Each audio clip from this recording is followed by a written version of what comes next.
Hi, everyone. So, first things first is I want to kind of state the obvious, obviously, is that night shift is incredibly hard.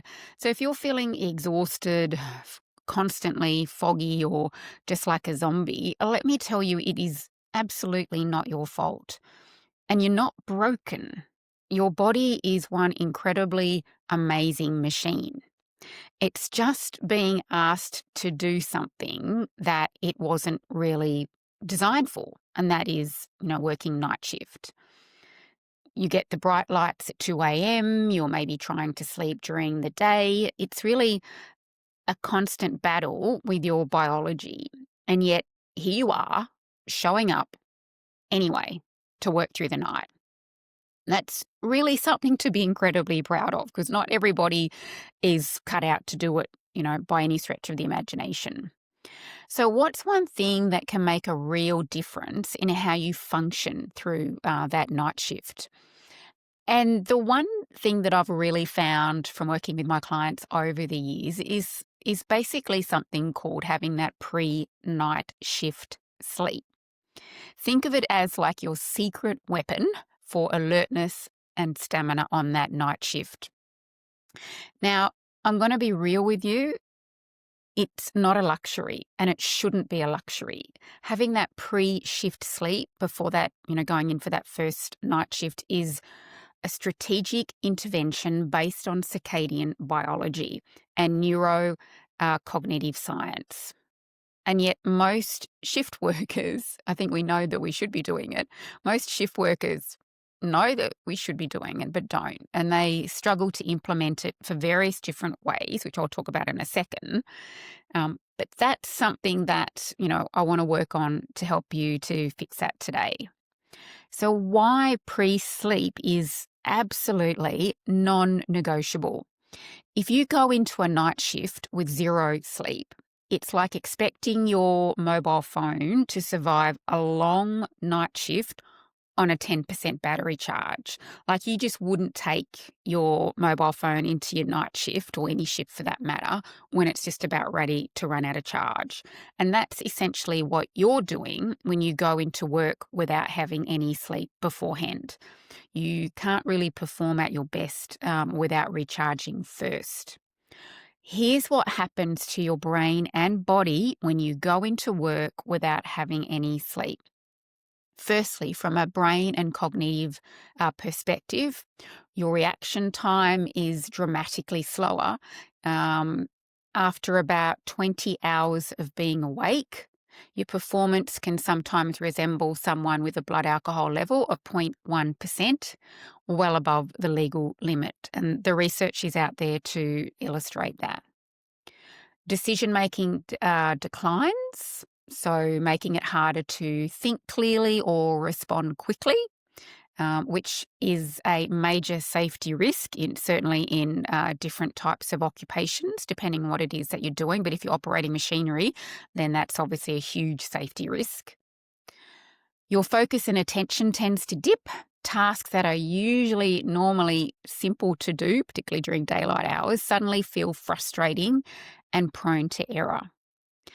And your emotional control tends to weaken. And what that means is that you may find yourself more irritable, reactive, and less resilient to stress. Basically, your personality starts to change. And this is something that I've noticed over the years, and even with myself when I would be running on very little sleep, my personality started to change. So that's a little bit of a clue. And the second thing we should look at is what's really happening to our body from a physiological perspective. Is it stress hormones like cortisol, they rise when we haven't had enough sleep? What our blood sugar regulation tends to worsen, which leads to cravings and energy crashes throughout the night. I'm sure you can all relate to that at some point in time. Core body temperature and alertness naturally does dip at night. So without sleep beforehand, you're kind of, fighting both your biology and that exhaustion. So it's becomes a double whammy even more. Our immune function tends to drop, meaning that you're more likely to get sick and your recovery will be much slower. And we can also be prone to something like called micro sleeps, where they are these split-second lapses where your brain literally shuts off without you realizing it. Again, depending on what you're doing with your job, it can actually be a safety risk. Now, I know what you might be saying is, well, I'll just go in, I can go into night shift, I'll just drink coffee, copious amounts of coffee. Well, I hate to burst your bubble, but caffeine cannot and will not ever replace sleep. Um, it just doesn't. But I've heard so many, people say over the years, but I have it, I've got my coffee, that's enough. It isn't. And here's the science, behind it is that caffeine blocks something called adenosine, which is a chemical that builds up in our brain the longer we've been awake. And so essentially, adenosine is what makes us feel sleepy. It's your body's natural signal telling you that I've been awake too long. I need to rest. I need to sleep. It's kind of like I need rest signal. But here's the important part, is that caffeine does not remove that adenosine. It just masks it temporarily. And this means that your brain is still sleep deprived.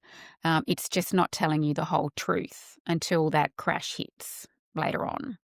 So think of caffeine as a bit like putting a dimmer or on a light in a dark room. Sure, it kind of helps, it looks brighter for a while, but the room is still dark. And sleep, on the other hand, resets the system completely, clearing out adenosine and restoring cognitive function. So there's no real shortcuts around sleep, like no real biohacks. It's just, you just need to be making sure that you've, got enough sleep, because it's about restoration and giving you a reset so that you can actually be able to function through the night. Now, I know that some of you are going to say, well, I couldn't possibly do a pre-sleep before my night shift, because of X, Y, Z. Well, I've probably heard most of them, and I can probably share, 7 or so that kind of comes to mind. Number one is I don't have time. But I want you to shift that into perspective. Pre-sleep isn't lost time, it's performance prep. It's like charging your phone again, like I said before a long night out. Secondly is you might say, well, I can't fall asleep during the day. I kind of get it. There's obviously, noises that happen. The lawnmower man might be going full blast or something with the next door neighbour.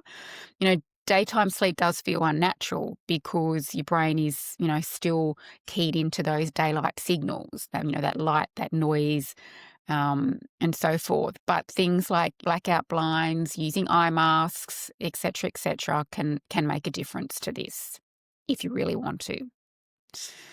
Third thing I hear is that people might say, well, I don't think a nap will help. When I hear people say that, it's like, well, you probably haven't been using them or doing them properly. Even a full 90-minute, sleep cycle can help boost your alertness, mood, and coordination, because that's what a sleep cycle, we tend to go through 4 to 5 sleep cycles during the night. But by just having that one full sleep cycle can be a bit like a software update for your brain before going into a shift. Some other barrier, people might say, well, I'm scared if I, oversleep, and that'll make me feel groggy going into the shift. Yes, sleep inertia is something that's real. It's that grogginess that you feel when you wake up mid-sleep cycle, but it can be avoided, like I said, if you aim for just around 90 to 120 minutes, or worst case scenario, having a quick 30-minute nap, it will definitely, make a difference. Another thing that I hear people say as a pushback is that, my environment isn't great for sleeping. So yeah, like, I spoke to you before, like that daylight, the noise, the household activity, they are real barriers. I get it. But you can make it great for sleep, with the right tools and the right mindset. If there is a will, there is a way. You've just kind of got to find a way to make it work because it's just so incredibly important. Another objection is that, it just feels a bit weird to kind of sleep before going into work. I know, I get it, totally normal because you're doing everything back to front. But you really need to shift your mindset to pre-sleep is like at the moment, like my nighttime. So it's just happening earlier in the day. And another one that I hear is that, which is a big one, is that they kind of feel guilty from sleeping. I feel like I'm putting off, I could be doing other things. Fatigue makes everything slower and harder. So pre-sleep kind of helps preserve your productivity. It's not stealing your time. It's basically protecting it. So think of it that way. You might be doing things, but your productivity is certainly not going to be great, particularly in the next few days after your night shift. So just take a moment to yourself and, and think about which one of those 7, barriers that might resonate with you, and just sit on them for a little bit. And again, just thinking back to what I said at the beginning is why this is so important. It's a pre-sleep before night shift should be a non-negotiable. It's not a luxury. You got to find a way to do it. So you got to find a way to make it happen, particularly if your role does involve operating machinery or even just driving, getting home after work. You're going to be absolutely exhausted. So here's some tips to put into action from this video, because I don't want you to just watch it and go, okay, that's all great information, and you don't do anything about it. So first up, I want you to go and grab your roster, whether it's online or old school in a book, and I want you to see when your next night shift is, and I want you to block out that time in your schedule, that afternoon before going into the night shift. Like if you've got any appointments going, you've got your hairdresser appointment or whatever other appointments booked that afternoon, where possible, I want you to remove it. I want you to change it, because that afternoon is going to be for pre-sleeping.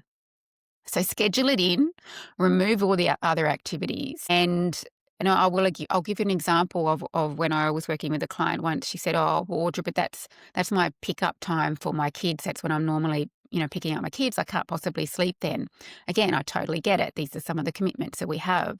But I said, well, is there anybody else that could do that for you? Because you don't, do night shifts 30 days a month. And she did. She reached out to a family member, and they said, yep, they can do it, and which enabled, her to be able to get that sleep in. So you just don't know unless you ask. You just don't know. And it's just when she explained the reason why, that person was more than happy to help. So from a circadian standpoint, the ideal pre-sleep time frame is roughly between 2 and 5 p.m. because this aligns with our circadian dip from a body temperature perspective and from an alertness perspective. So work with your biology. That's just go with it, and you'll be surprised that it really can make a difference. Block sometime within that 2 to 5 p.m. to be getting that 90 to 120 minute nap. Ideally 30 minutes at the absolute worst case scenario, but we want to really be aiming for that 120 time frame, and treat it as an appointment. Like it's non-negotiable. It's like an appointment that you cannot change. This one you just can't change it. It's a sleep appointment that you can't miss. So your goal for this week, I would recommend, is that to reduce your sleep debt at the start of your shift so that you can be as alert as much as possible going into your night shift right from the get-go, because that will then set you up for the following nights, because your sleep tank will be topped up right from the get-go. So if you'd like to learn more strategies like this, please feel free to head over to our new shift working community called Shifted, where we're currently running a night shift mastery series to help to stay alert through the rest of your shift. All right, I hope you found that helpful.